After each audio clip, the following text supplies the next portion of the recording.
Olá!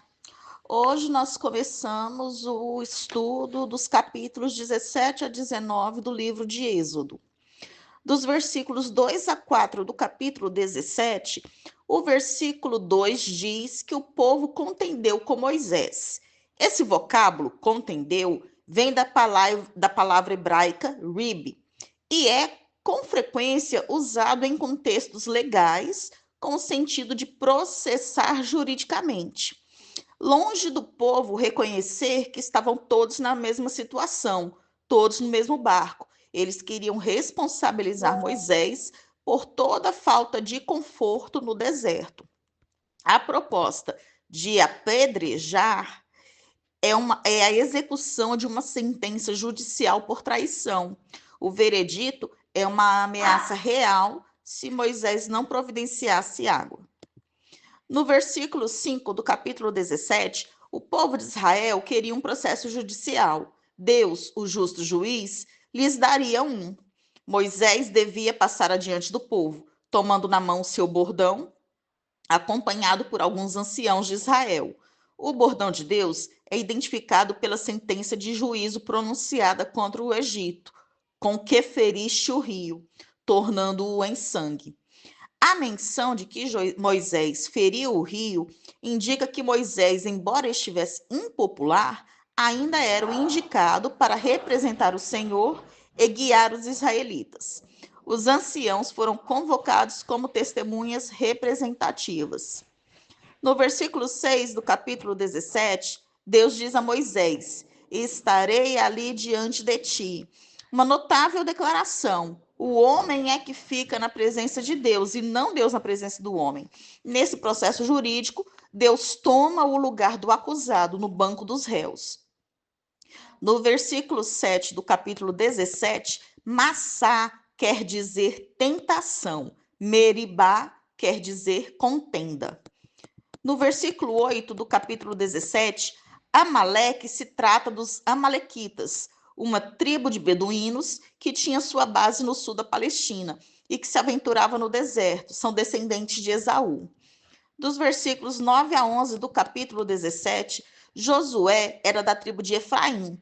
Josué escolhera homens para lutar, mas eles lutariam sob o bordão erguido, sinal da vitória do Senhor. Josué prevalecia nessa guerra santa somente enquanto Moisés levantava para o céu o bordão, o qual simbolizava a presença do Senhor, que tinha trazido as pragas contra o Egito e tinha secado o mar. Que ajuda Moisés, Ur aparece em tradições judaicas posteriores como o marido de Miriam. Então, ele seria cunhado de Moisés. No versículo 12 do capítulo 17, a fraqueza de Moisés, necessidade dele de Ur e Arão segurarem suas mãos, mostrava que ele não era a origem da vitória. Dos versículos 14 e 15 do capítulo 17, este livro que o Senhor fala, escreve no livro, podia ser um tipo de diário do qual Moisés escreveria depois o livro de Êxodo. O tipo de bandeira a qual Moisés se referia era comumente hasteada no alto de uma estaca, como um ponto de encontro ou um sinal. A bandeira se chamava Jeová Nissi, que significa o Senhor é a minha bandeira. No versículo 16 do capítulo 17, Deus dá a Israel a vitória e a guerra continua entre Ismael e Amaleque. Aliás, desculpem. Deus dá a vitória, dá a Israel a vitória e a guerra contínua entre Israel e Amaleque pertence ao Senhor. A inimizade entre Israel e Amaleque permanece por muito tempo. É uma inimizade histórica. Agora nós vamos falar sobre o capítulo 18. No versículo 5 do capítulo 18, Moisés estava de volta ao local onde o Senhor primeiro lhe falara quando ele estava na sarça ardente.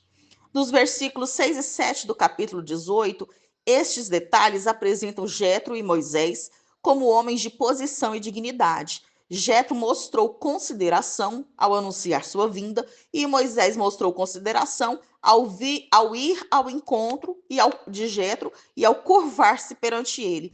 Tudo isso mostra quem Moisés havia se tornado e retrata Jetro como uma pessoa qualificada para oferecer conselho.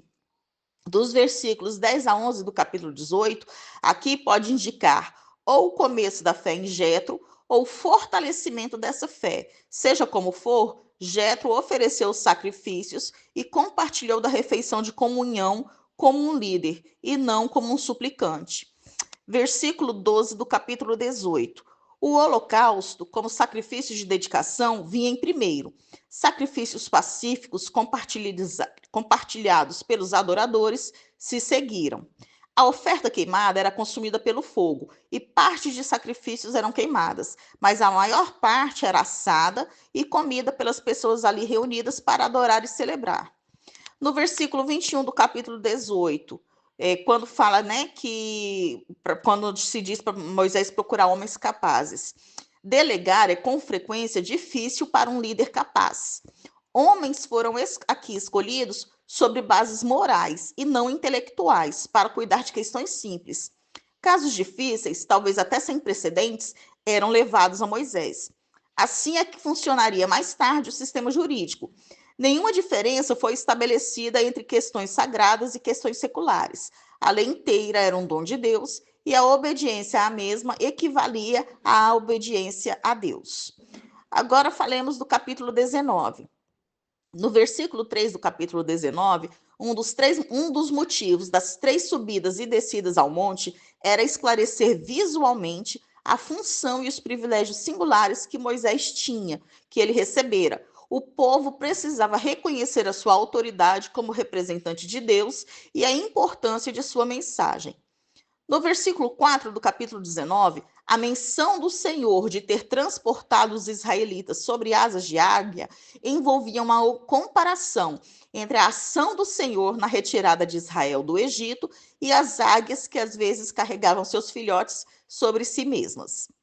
No versículo 5 do capítulo 19, quando o Senhor diz propriedade peculiar ou tesouro peculiar, a frase demonstra Deus indicando que Israel será seu tesouro pessoal dentre tudo que existe. Pela eleição divina, Israel foi separado do mundo, que também pertence a Deus. No versículo 6 do capítulo 19, quando diz reino de sacerdotes e nação santa, Israel seria uma realeza sacerdotal, uma nação santa, separada do mundo, tal como um sacerdote era dedicado na sociedade antiga. A ênfase aqui recai sobre o relacionamento de Israel com Deus.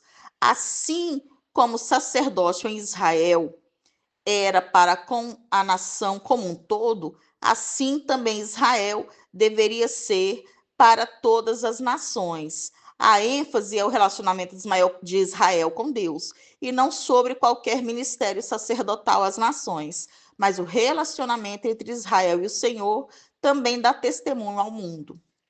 Versículo 10 do capítulo 19. A exigência para que fossem purificados e usassem vestes limpas envolvia todas as pessoas na preparação. Versículo 12 do capítulo 19. Deixar de observar os limites constituía um sinal de desrespeito. Quem transgredisse a advertência morreria. Versículo 5 do capítulo 19. A abstenção sexual evitaria o contato com o sêmen, que causava impureza ritual. Considerando a prática pagã de misturar a atividade sexual com rituais religiosos, esta proibição pode também ter contribuído para a separação de tais práticas do culto do Senhor. Versículo 16 do capítulo 19. Ao amanhecer do terceiro dia, Deus vem, conforme foi prometido. Essa foi uma manifestação divina na tempestade e no fogo.